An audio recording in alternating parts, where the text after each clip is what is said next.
Salut tout le monde, c'est Vince pour RPG Suicide. Aujourd'hui, on fait le tour de 3 personnages que vous voulez pas dans votre groupe d'aventuriers.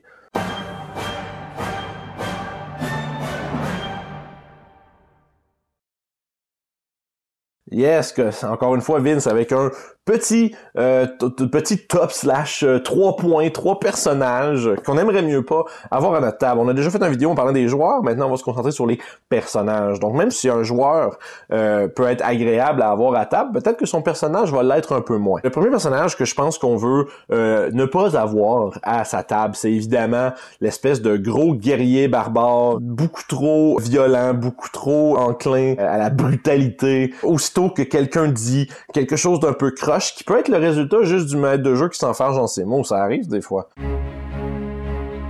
Ben immédiatement, il va faire « je le trosse pas, je le tue! » Puis à ce moment-là, ben on se ramasse avec le meurtrier, là, le gros salaud qui tue les aubergistes, qui tue les gardes dans la ville, qui tue n'importe qui a un mot contraire à ce qu'il pense. Évidemment, ce genre de personnage-là peut un peu dérailler l'aventure, peut tuer des personnages qui sont censés être importants pour le groupe. Puis c'est surtout l'espèce de bombe intermittente, donc on connaît pas réellement, disons, les motifs, donc ce qui veut dire que le groupe va être souvent bien peu préparé à gérer on va dire les crises du personnage. Donc ça peut être fait quand même de façon intelligente avec un bon joueur qui sait reconnaître quand est-ce que c'est le bon moment de perdre patience, donc contre des ennemis uniquement, des choses comme ça. Mais un personnage puis surtout un joueur qui va justifier en disant « Oh, c'est ce que mon personnage ferait, tuer l'aubergiste. » Mais c'est pas une excuse, faites pas ça.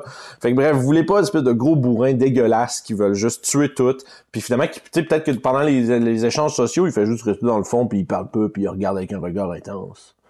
Bref, numéro 2, on a ce qu'on appellerait le Edgelord, le personnage au passé si tragique et dont la vie est destinée à être aussi tragique que son passé, qui, pendant les échanges, il y a juste des espèces de lignes super clichés puis dégueulasses à dire, qui fait juste faire genre, c'est le destin. Puis tu sais, des choses comme ça, bref, j'ai pas vraiment de super bon exemple, mais vous connaissez le type, vous le connaissez. Le gars qui est habillé tout de noir, il a un masque, on voit juste ses yeux, on sait pas de quoi il a de l'air. Souvent, il est défiguré, puis c'est genre ça le big reveal du personnage. Quand il fait « Oh mon Dieu, je suis défiguré ».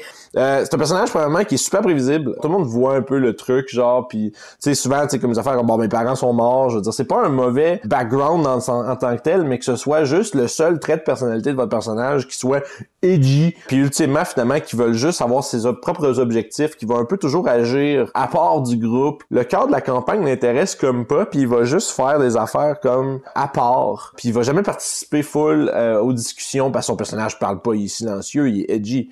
Fait que tu sais, ce genre de personnage-là, je sais pas si on aime ça beaucoup les avoir. J'en ai eu un dans une de mes campagnes qui était franchement très drôle par contre, parce que c'était très assumé. Fait que je pense que c'est un peu la clé de jouer un personnage comme ça, c'est vraiment juste d'assumer son edge, tu sais, comme de vraiment comme jouer là-dessus au maximum, puis que ce soit évident pour tout le monde que tu te prends pas trop au sérieux. Là, ça peut être drôle, parce que là, tu joues dans le cheesy, tu fais de l'humour, c'est correct. Sauf que le problème, c'est quand c'est pas joué avec humour, puis que c'est joué comme si c'était l'affaire la plus cool au monde. Quand finalement, pour tout le monde, c'est juste un boulet, puis genre, chaque fois qu'on interagit avec, il est comme super négatif, puis super unidimensionnel, noir, gris, des tons foncés, et qui apporte peu en termes de développement de personnage à la campagne. Et finalement, le fameux pickpocket, voleur, fauteur de troubles. On va appeler ça l'ennemi de l'intérieur. Ce que je veux dire par là, c'est par exemple, ça peut être pas nécessairement un rogue, là. C'est souvent des rogues, mais ça peut être à peu près n'importe quoi d'autre. Ça peut être un wizard, ça peut être n'importe quoi. Ou est-ce que le personnage a l'air d'être constamment en conflit avec les intérêts du groupe puis des autres personnages, allant jusqu'à peut-être attaquer les autres membres du groupe, voler des choses, saboter les efforts du groupe. Finalement, que quand tu regardes ça, puis tu sais, là, t'es avec ton ami à table, mais là, il est comme dans ta tête à toi comme joueur, on s'entend que de la perception des joueurs, tu te dis, on est un peu pogné avec. Il joue avec nous, mais son personnage nous fait chier, genre. Fait que là, si on le tue, ben là, il y a plus de personnage. Fait que là, la question, c'est qu'est-ce qu'on fait là? Puis c'est là que, tu sais, la logique, tu te dis, ben, est-ce que les personnages continueraient de s'aventurer avec une personne comme ça? Est-ce que ça continuerait de mettre leur vie en danger à proximité de quelqu'un comme ça qui est, tu sais, avec eux? La réponse, c'est probablement non. Fait qu'à ce moment-là, on peut juste laisser le personnage derrière. À la prochaine aventure, le groupe part sans lui. Puis tu sais, ça peut être chiant pour le joueur en question, mais ça peut peut-être faire passer le message qu'on veut pas ce personnage-là dans notre groupe. Puis là, ben là, si le joueur fait « Ouais, mais là, je veux continuer de jouer mon bonhomme », mais là, comme maître de jeu, tu fais « Ben, je ferai pas 2 games en même temps en parallèle, ou ben je passerai pas 1h30 avec lui tout seul, puis 1h30 avec les 3 autres, c'est pas juste.